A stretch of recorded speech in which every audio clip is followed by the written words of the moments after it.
When you accuse someone of having an affair, Allahu Akbar, the anger and curse of Allah are upon you. To accuse a person of committing adultery is one of the biggest crimes you could ever engage in. It is one of the few crimes where Allah has mentioned both the anger and the curse of Allah subhanahu wa ta'ala. Especially to accuse a woman, but even if you were accusing a man. We take it very lightly. Oh, did you hear the latest? We'll phone people, we'll spend money to commit a sin. Phone someone, go and visit them. Hey, I brought you hot, spicy news. What's the news? Hey, you know so-and-so? They're going out with so-and-so. You know they're having an affair. And you know what? This. And you know what? That. Allahu Akbar. The one who is uttering it has the curse and anger of Allah because of what they said.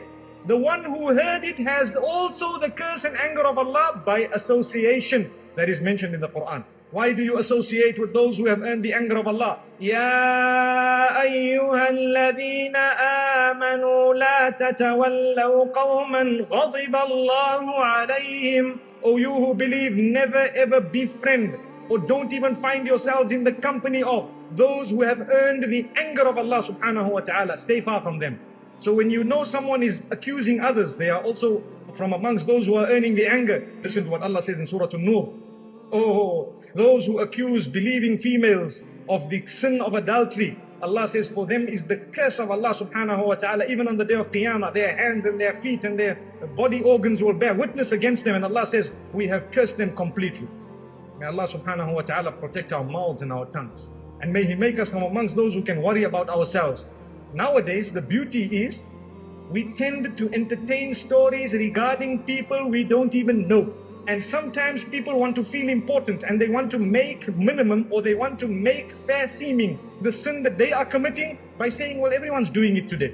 You see, if they are committing adultery, they then think everyone else is committing adultery as well. So they look at the others and say, well, everyone's doing it. No, not everyone is doing it. Believe me, there are people who are pure, who are chaste, who are protecting themselves for the sake of Allah subhanahu wa ta'ala.